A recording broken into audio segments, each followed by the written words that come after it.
রাম মন্দির স্থাপনের পর থেকে রাজনৈতিক তরজা কম হয়নি।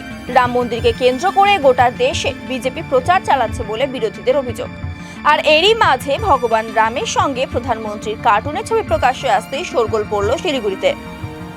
শিলিগুড়ি পুর নিগমে 16 নম্বর ওয়ার্ডে ভগবান রাম ও প্রধানমন্ত্রী নরেন্দ্র মোদীর কার্টুনের পোস্টার লাগানো হয়েছে। 16 নম্বর ওয়ার্ড তৃণমূল কংগ্রেসের তরফে এই পোস্টার লাগানো হয়েছে।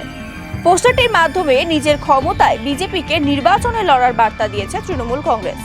আর এই পোস্টার ঘিরে শনিবার সকাল থেকে শুরু হয়েছে রাজনৈতিক তরজা।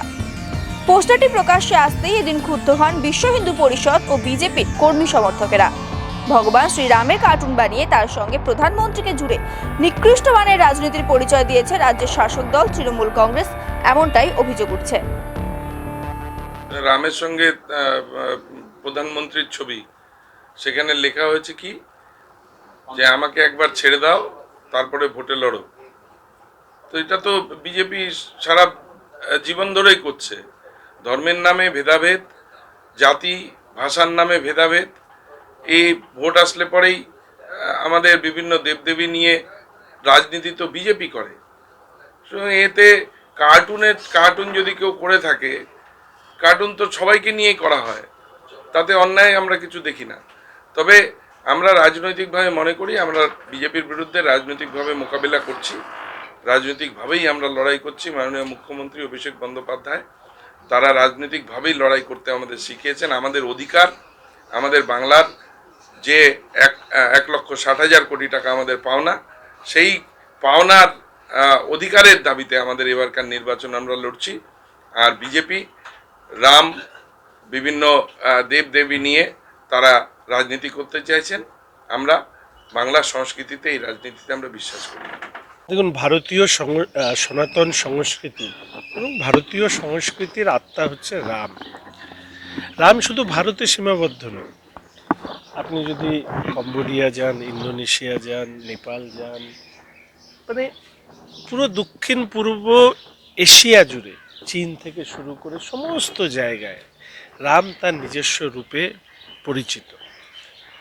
দুর্ভাগ্য হচ্ছে যে তৃণমূল কংগ্রেস ভারতীয় সনাতন সংস্কৃতি, তার আত্মাকে নিয়ে এই ধরনের কার্টুন আঁকতে সাহস পায়।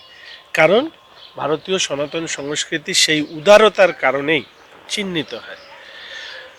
আমি স্মরণ করিয়ে দিতে চাই যে ফ্রান্সে একটি কার্টুন আঁকাকে কেন্দ্র করে ফ্রান্সে যেভাবে দাঙ্গা শুরু হয়েছিল এবং তার রেশ আমাদের ভারতবর্ষে এসে পড়েছিল, অন্যান্য যে কোনো ধর্মের উপাস্য বা তাদের পূজিত বা তাদের বিশ্বাসের উপরে যদি কোনো মানুষ কার্টুন আঁকে, তাহলে কি পরিস্থিতি হয় তৃণমূল কংগ্রেস জানে।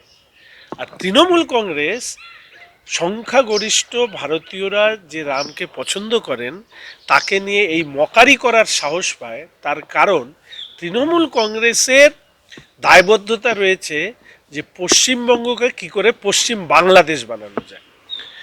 একদিকে অনুপ্রবেশ, বাংলাদেশের ভোটারদেরকে ভারতীয় নাগরিক করবার আহ্বান। এই দল রামকে নিয়ে কার্টুন বানাবে না তো কাকে নিয়ে কার্টুন বানাবে? রাজনীতির ঊর্ধ্বে উঠে যারা ভারতীয় সংস্কৃতিকে বাঁচিয়ে রাখতে চান, ভারতকে বাঁচিয়ে রাখতে চান, তাদের প্রত্যেকেরই উচিত তৃণমূল কংগ্রেসকে প্রত্যাখ্যান করা এবং এই ধরনের নোংরামো যে রাজনৈতিক দল করেছে।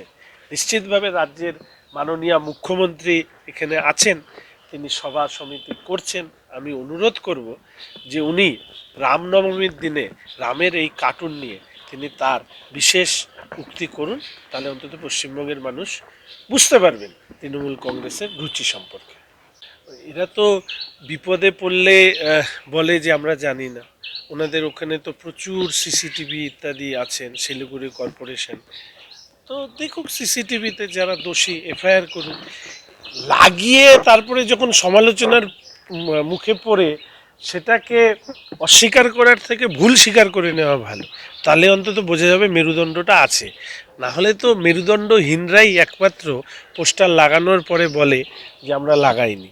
তাহলে এই ধরনের কাজ না করাই ভালো। আর রাম তো কারো একার নয়, সঠিক। রাম তো বিশ্বে ছড়িয়ে আছে। ফলে স্বাভাবিকভাবেই রামের শরণাপন্ন আজ নয় কাল সবাইকে হতে হবে।